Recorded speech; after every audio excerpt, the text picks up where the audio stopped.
بسم اللہ الرحمن الرحیم۔ بروک فیلڈ کالج کی آن لائن کلاسز میں خوش آمدید۔ آج ہمارا ٹاپک ہے پشتو لینگویج۔ آج ہم اس پہ تفصیلاً بات کریں گے اور اس کے شارٹ جو ہیں وہ بھی بیچ میں آپ کو نشان لگواتے چلے جائیں گے۔ تو پشتو لینگویج پہ آج ابھی ہم شروع کرتے ہیں اس پہ بات۔ صوبہ خیبر پختونخوا میں اکثریت کی زبان پشتو یا پختون یا پشتو ان کو نام دیا جاتا ہے۔ اس کے بولنے والوں کو پختون یا پشتون کہا جاتا ہے۔ اس زبان کی ابتدا قریباً 5000 سال قبل افغانستان کے علاقے باخت یا بخت میں ہوئی تھی۔ اس نسبت سے اس زبان کے بولنے والوں کو پختون یا پختون کا نام دیا گیا ہے، جو بعد میں پختو یا پشتو بن گیا۔ پشتو ایک پرانی زبان ہے جو دوسری زبانوں کی طرح پشتو زبان کے ادب کا آغاز بھی شاعری ہی کے ذریعے ہوا تھا۔ جیسا کہ پہلی لینگویج ہم نے ریڈ کیا تو اس میں بھی یہی بات کی گئی تھی کہ کسی بھی لینگویج پہ جب ادب کی بات آتی ہے تو وہ شاعری سے ہی اس کا آغاز ہوا تھا، بعد میں نثر، تنقید، جو بھی چیزیں ہیں وہ بعد میں آئی ہیں۔ اس کی پہلی کتاب 8ویں صدی عیسوی کے دوسرے نصف میں لکھی گئی جس کا نام پٹا خزانہ ہے۔ اب اس پہ یہ ایک شارٹ ہے کہ اس کی جو مشہور کتاب جو ہے پشتو پہ اس کا نام بتائیں، تو یہ اس کا نام ہے۔ نظم کا پہلا شاعر امیر کروڑ کو سمجھا جاتا ہے۔ ہاں، ایک آپ نے یہ بھی بات اپنے ذہن میں رکھنی ہے کہ اس میں شاعروں کا نام پوچھا جاتا ہے کہ پشتو زبان کے 5 شاعروں کے نام بتائیں، تو اس میں ایک کا ذکر ہو چکا ہے۔ 14ویں صدی عیسوی کے آخر تک پشتو ادب بیرونی اثرات کو جذب کر چکا تھا۔ اس میں عربی اور فارسی کے الفاظ کی تراکیب شامل نظر آتی ہے۔ 19ویں صدی عیسوی کے ابتدائی اشروں میں نظم کے ساتھ ساتھ قصیدہ اور مرثیہ بھی پشتو کی خاص اصناف مانی جانے لگی۔ مرثیہ یعنی کہ مرے ہوئے کی یاد میں جو باتیں کی جاتی ہیں اس کو ہم کہتے ہیں۔ یہ غیاث الدین بلبن اور شیر شاہ سوری کے دور میں قصیدہ اور مداح کی اصناف پشتو ادب کا حصہ بنی۔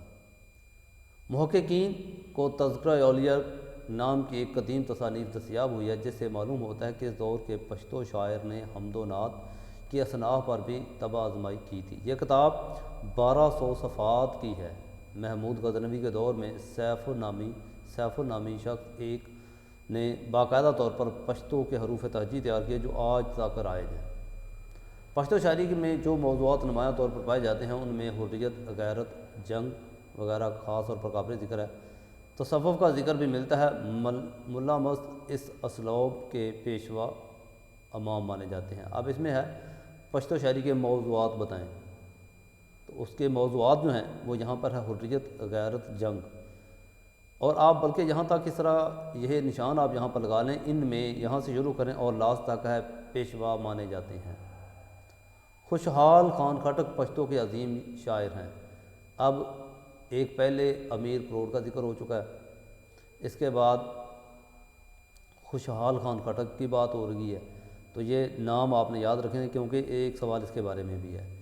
یہ صاحب قلم ہونے کے ساتھ ساتھ صاحب سحر بھی تھے، اس کا اظہار انہوں نے اپنے الفاظ میں کیا ہے۔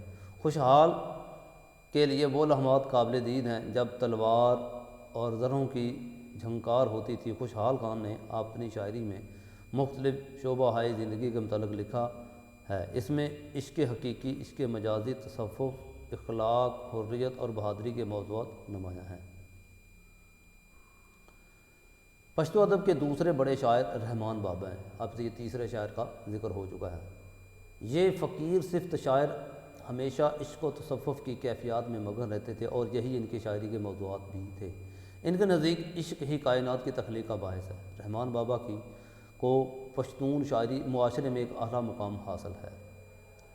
تو اگر یہ پشتو زبان میں رحمان بابا کا جو کردار ہے تو اس کے لیے آپ نے یہ ایک پیراگراف بھی اس میں متعلق لکھ دینا ہے اگر آپ کو پوچھا جائے کہ اس کا کیا کردار ہے۔ خوشحال خان خٹک اور رحمان بابا کا انداز پشتو ادب میں سنگ میل کی حیثیت رکھتا ہے۔ اس کی چھاپ بعد میں آنے والے شعراء پر بھی پائی جاتی ہے۔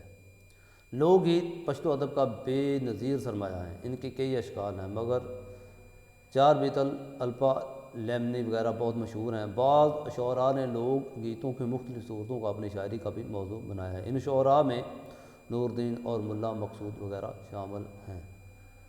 پشتو نثر، اب یہاں پر لوک گیت کی بات کے بعد یہاں پر اب نثر کے بارے میں بات ہو گئی ہے کہ شاعری کے ذریعے تو پہلے پرانی بات تھی، اب اس میں نئی جدید جو اصناف وہ کون کون سے ہیں۔ اب پشتو نثری ادب نے 20ویں صدی میں ترقی کرنا شروع کی۔ قیام پاکستان کے بعد جدید تعلیم کے زیر اثر نئے نظریات اور خیالات کے حامل اہل قلم نے پشتو لغات، گرامر نویسی، سوانح نگاری، افسانہ نویسی، ناول اور ڈرامے لکھنے میں بھی نمایاں کام کیا۔ پشتو زبان کے 3 لہجے ہیں۔ یہ بھی ایک شارٹ ہے کہ پشتو زبان کے لہجے کتنے ہیں اور کون کون سے ہیں۔ ایک لہجہ شمال مشرق کے علاقوں کا، دوسرا جنوب مغرب کے علاقوں کا اور تیسرا زائی قبائل کا ہے۔ ان تینوں کے مابین بنیادی طور پر فرق صرف تلفظ کا پایا جاتا ہے۔ تو یہ بہت ہی ایک شارٹ سی ہے۔ یہ اگر ہم ایکسرسائز میں ان سوالوں کو دیکھیں تو یہ ایک لانگ سوال ہے، لیکن اگر ہم اس کو جو پرانے جو پیپر تھے سالانہ اگر ان کی بات کریں تو اس میں یہ تقریباً کم ہی حیثیت رکھتا ہے۔ بہرحال یہ آپ کے شارٹ سلیبس میں یہ شامل ہے، اس لیے ہم نے اس کو آج شامل کیا ہے۔ تو آج کا جو لیکچر ہے یہ بہت ہی شارٹ سا تھا۔ آج کا لیکچر اتنا ہی ہے، اگلے لیکچر تک کے لیے اللہ حافظ۔